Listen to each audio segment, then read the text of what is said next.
Fala, torcedor santista, tudo bem com vocês? Eu sou a Nájila Luz, seja bem-vindo a mais um vídeo aqui no canal. E hoje, dois assuntos importantes que vamos falar aqui em relação a um reforço que o Santos até conseguiu um desconto e vamos entender como que foi essa questão da negociação. E a situação de Léo Batistão, o Santos precisou acionar a FIFA para conseguir registrar o jogador no BID e contar com o atleta, né, nos próximos jogos, principalmente o Campeonato Brasileiro, que o Santos precisa voltar a vencer. Vamos começar então com essa informação do Léo Batistão. Leio aqui para vocês a matéria da Gazeta Esportiva. O Santos acionou a FIFA pela regularização de Léo Batistão e espera ter o atacante à disposição contra o Cuiabá no próximo sábado, na Arena Pantanal, pela 19ª e última rodada do primeiro turno do Campeonato Brasileiro. Para disponibilizar o centroavante, o Peixe precisa ver o nome de Léo no boletim informativo diário da CBF até sexta-feira às 19 horas, né, o BID. Léo rescindiu seu contrato com o Han de forma unilateral na justiça, em razão de salários atrasados. Por conta disso, o antigo clube e a Federação Chinesa não enviaram certificado internacional de transferência imediatamente. O Santos procurou a CBF, que pediu o documento para a Federação Chinesa. O prazo de 7 dias não foi cumprido e agora o caso está na FIFA. Na FIFA, o Peixe pede o registro provisório de Batistão até o processo contra o Han ser totalmente resolvido. E a expectativa é de ter esse aval nos próximos dias.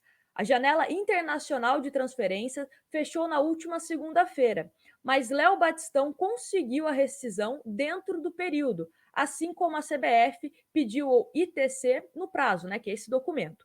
Dessa forma, o Santos pode regularizar seu centroavante até 24 de setembro, data final de inscrições do Campeonato Brasileiro, né, na Copa do Brasil. A gente já comentou, ele infelizmente não conseguiu ser inscrito a tempo, então da Copa do Brasil ele está fora, mesmo que o Santos avance para a próxima fase. Vale ressaltar quando foi o último jogo do Léo Batistão, para a gente pensar também se ele teria condições de jogo em relação a esse jogo do Cuiabá nesse final de semana. Então, o último jogo do Batistão foi no dia 22 de julho, ou seja, né, acredito que com os treinos, né, ele já chegou, já treinou, né, vem treinando com o time principal, fazendo gols, né, se destacando de uma certa forma no CT Pelé. Então, acredito que essa questão de condicionamento físico não seria tanto problema assim para o Léo Batistão. De fato o Santos corre contra o tempo, principalmente porque precisa se reforçar dentro de campo. Até a gente comenta aqui sempre nos vídeos que a questão do Fernando Diniz e da diretoria inicialmente é de cautela para uma demissão. O time do Santos com reforços, como vai se ficar em campo, né? Como que vai responder em campo. Aí, com reforços, se o Santos não conseguir render, aí pode ser que o Fernando Diniz caia. Mas, inicialmente, o que a gente sempre fala aqui é que a diretoria do Santos está com cautela. E um passo importante seria, por exemplo, regularizar o Batistão para que ele possa ficar à disposição. E é um jogador que pode atuar ou na ponta, caso o Marinho não atue, né, nesse jogo contra o Cuiabá, existe uma expectativa de uma volta do Marinho, mas provavelmente ele deve ficar à disposição lá para o jogo contra o Atlético Paranaense, né, dia 14 de setembro. Mas até lá, pode ser que o Batistão contra Cuiabá e Bahia, por exemplo, atue como ponta, ali na posição do Marinho. Ou caso o Marinho volte, como centroavante. Então, é um jogador também que pode ser bastante versátil em relação às posições do ataque.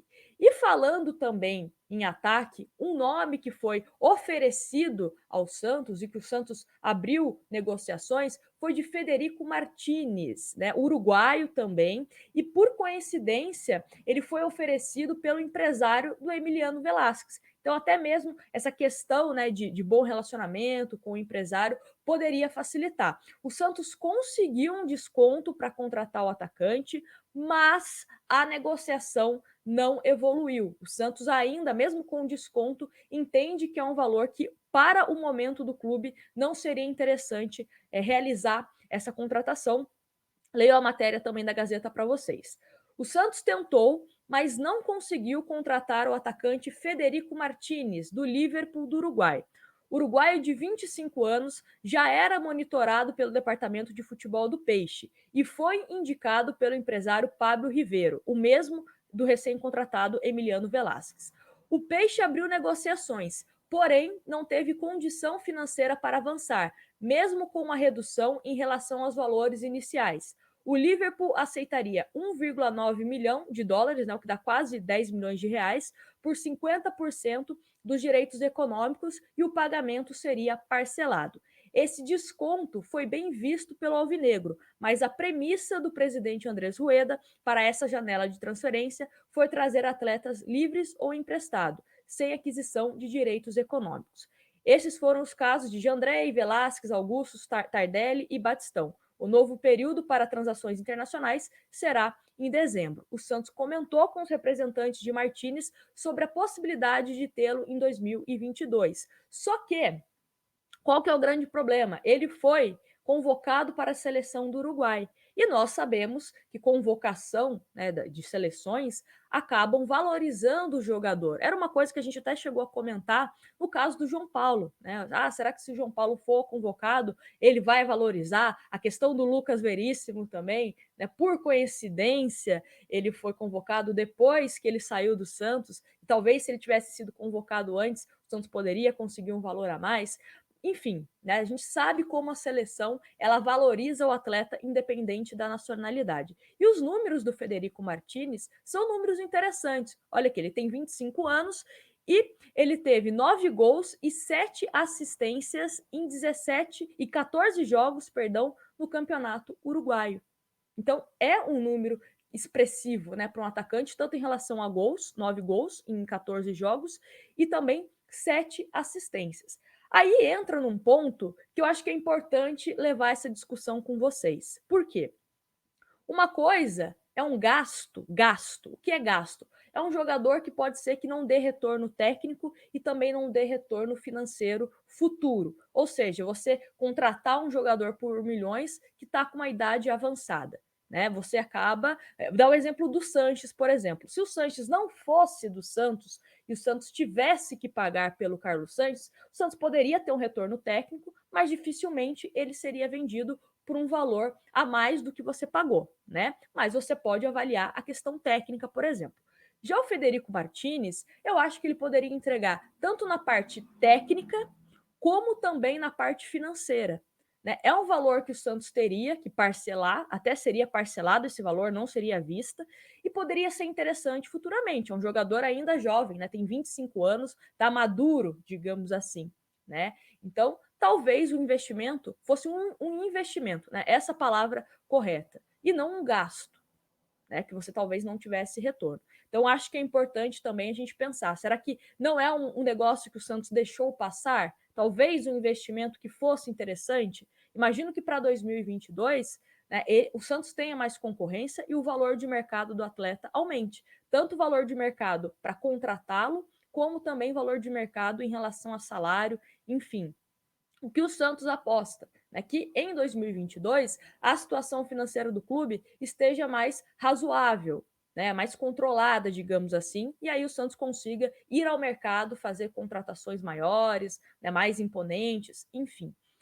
Entendo a questão da cautela financeira, sempre falo isso aqui nos vídeos, né, sempre repito isso, gente, o Santos não vai fazer loucuras porque a situação financeira não permite, mas eu acho que existem casos que é válido a gente ter um olhar um pouco mais diferenciado, pensar um pouco mais no futuro também, questão técnica e questão financeira também. Né? Quanto o Santos poderia lucrar caso ele faça uma boa temporada no futebol brasileiro? A gente sabe que futebol brasileiro é um mercado muito visado por clubes da Europa, até mesmo, né, clubes da Ásia, enfim, né, para conseguir contratar jogadores. Se ele fosse bem, o Santos poderia, além de recuperar o valor que foi investido, né, ainda ter um lucro considerável. Mas a postura dessa atual gestão é essa, né, de pezinho no chão, nessa janela de transferência, e aí, a partir do próximo ano, poder ser um pouquinho mais ousado.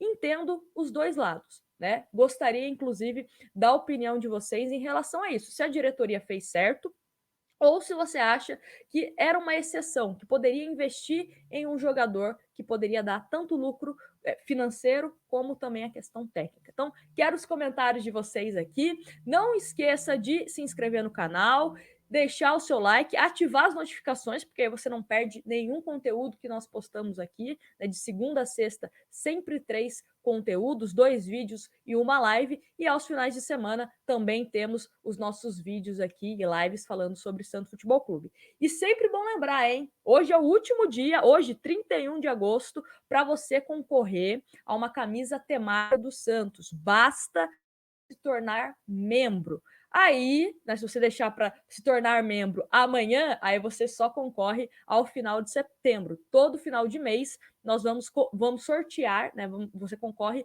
a uma camisa temática do Santos, né? Um presente que eu dou para todo mundo que ajuda esse canal a crescer cada vez mais. Então é uma maneira que eu encontrei de, né, recompensá-los de uma certa forma. Então, o Seja Membro está aqui embaixo, caso você queira me dar essa forcinha financeira, beleza?